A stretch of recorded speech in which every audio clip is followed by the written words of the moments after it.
Good evening, guys. Thanks for joining us again. I've done this video because what an amazing day it's been today in the White House.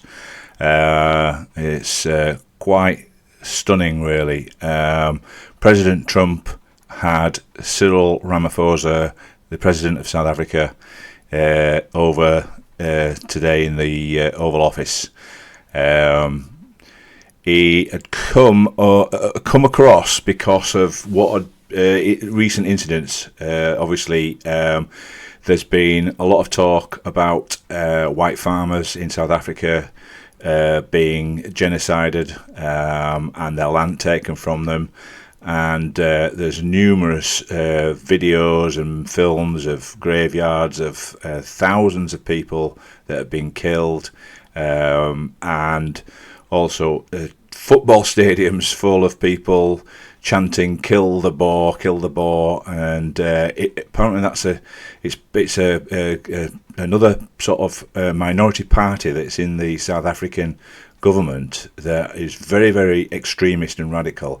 And it sounds like potentially that it's the people that have been involved in that party that have been carrying out these murders on white farmers in South Africa. And to be honest, the BBC are saying it's discredited and it's all this and that, and they've never talked about it. And no news I know, because I've been following this story for about 7 years now, 8 years, and I've seen loads of reports from people on the ground there, people who've gone over to check these stories out, and spoken to families of these people that have been basically hung, drawn, and quartered in some of these farmhouses, the land taken from them, and it's hundreds of them attacked and killed. And it's genuinely it seems that it's a thing that's happening, and it's been happening. I know it's been happening because I've seen stories from numerous on the ground sort of documentaries and independent reporters that have talked about it for years now. And of course, because this is not, we know what's happening. We know that apartheid ended and we wanted peace in Africa and all that, but this is just like a very small sort of splinter group of people that seem to be carrying out these murders. But I know it's been, the stories have been on for a number of years now about it, and of course it's led to this recent episode where numerous farmers, it's got really, really bad, and numerous farmers have asked if they could possibly come across and take refuge in America, basically. Sort of seeking asylum, really, because of what's going on, because the trouble is getting so bad, and they're scared, they're so frightened. So that had happened. I think 59 South Africans had come and flown across for asylum in America, and Trump had agreed it. And Trump knows people over there. I mean, he's got plenty of friends over there. He's quite connected over in South Africa, so he does sort of know what's going on. He's done his research. And then what we had today was just unbelievable. So today we have this meeting, and obviously Cyril Ramaphosa has come across because of the bad press about this that's been happening, about these people, these white South Africans coming across wanting asylum, and it's obviously there are a lot of stories coming out about why they've come across and what the reason is behind it. And of course he's come over to see Trump because America's very important to South Africa, because there's 600 companies in South Africa that are American companies and providing a lot of jobs over there. And obviously they want to build a relationship with America, South Africa, for their own growth going forward.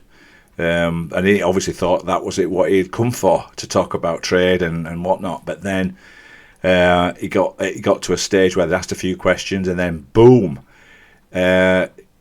Trump had everything ready. He got videos to show of rallies, which were a bunch of obviously Africans shouting "Kill the Boer, kill the Boer," and a football stadium full, thousands and thousands of people chanting with this particular political leader who's part of the government, but not part of the government, but part of the parliament, a minority party.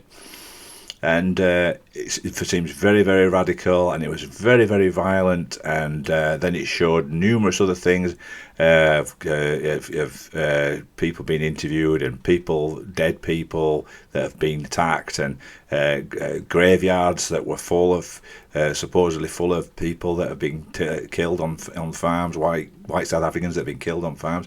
Very, very shocking videos. And then also went to pull out a file full of newspaper reports and evidence from newspapers, and of hundreds and hundreds of people in recent times that have been killed, white South African farmers that have been killed, and it just went on, and just with all this evidence. And you could see that Cyril Ramaphosa was very embarrassed by it, and so he should be, because the BBC, Channel 4, Sky have all ignored it, and it's been going on for 7 or 8 years now, and nobody seems to care.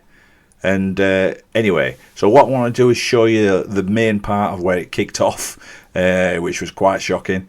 And here we go. It's just amazing. It just happened today. It's quite shocking. And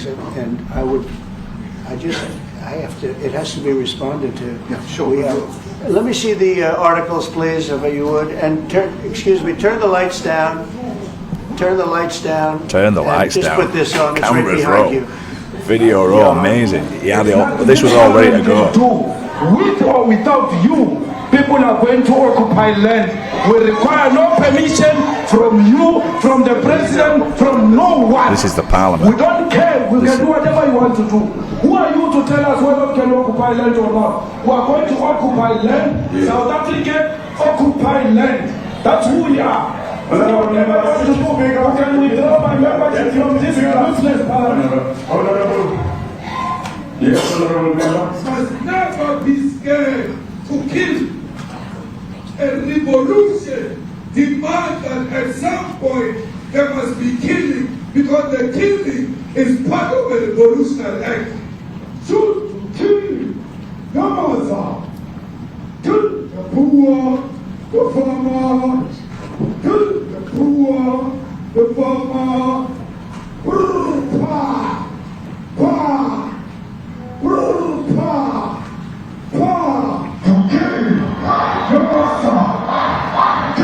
Look at the amount of people there. The man of DA in PE is a white man. So these people, when you want to hit them hard, go after a white man. They feel a terrible pain because you have turned a white man. Not because Mashama and Sulim will not be touched. They will be touched, no one. But we are starting with this whiteness. We are cutting the throat of whiteness. Shoot to kill. Yamaza. Kill the brewer. The farmer. Kill the brewer. The farmer.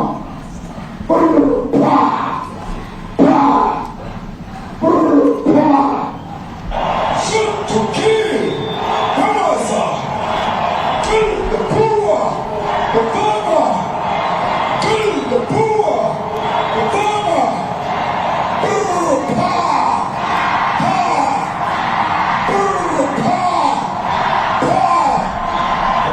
I don't know what's going to happen in the future. I'm saying to you, was not called for the killing of white people, at least for now. I can't guarantee the future. Yeah, but I mean, you understand somebody watching that, especially as it gets shared on Twitter, they freak out. It sounds like a genocidal. Try to take it.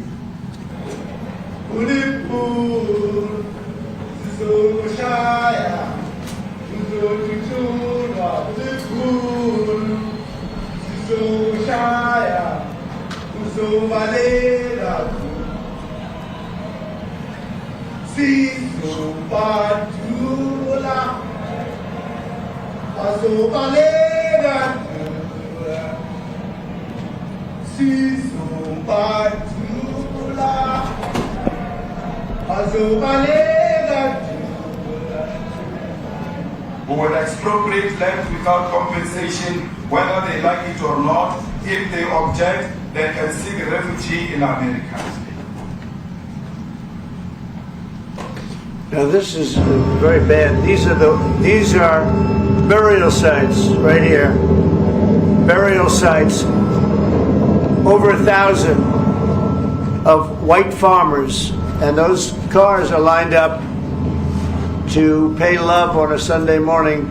Each one of those white things you see is a cross, and there's approximately 1,000 of them. They're all white farmers, the family of white farmers. And those cars aren't driving, they're stopped there to pay respects to their family member who was killed. And it's a terrible sight. I've never seen anything like it. Both sides of the road you have crosses.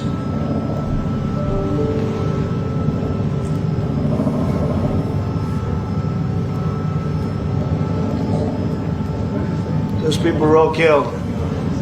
Have they told you where that is, Mr. President? No, I'd like to know where that is, because this I've never seen. But, okay. I mean, it's in South Africa. That's where. We need to find out.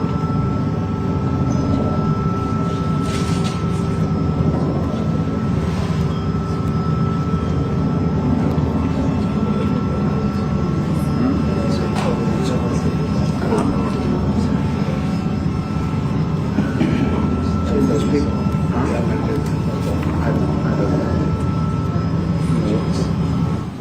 Okay. Mr. President, the Pentagon announced it would be accepting a Qatari jet to be used as Air Force One. What are you talking about? What are you talking about? Response. You know, you to get out of here. What does this have to do with the Qatari jet? They're giving the United States Air Force a jet, okay?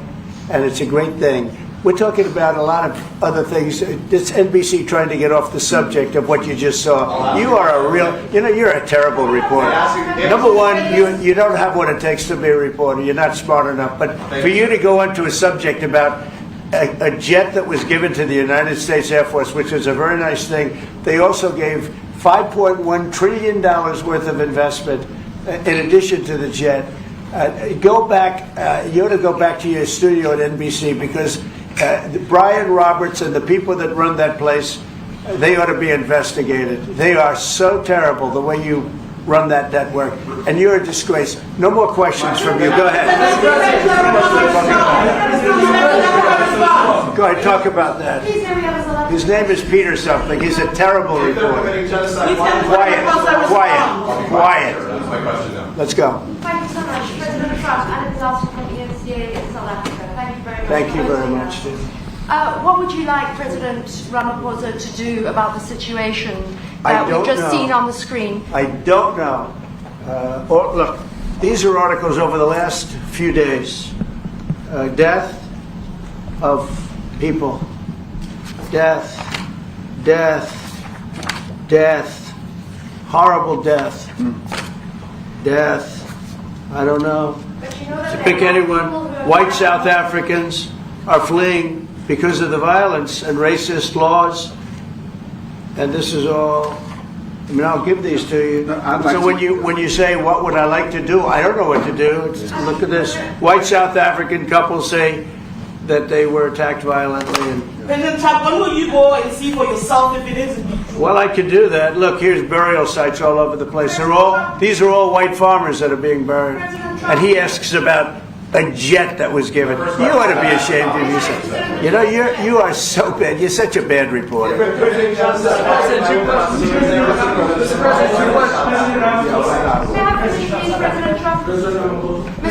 This is one after another. This family was wiped out. I'm just looking.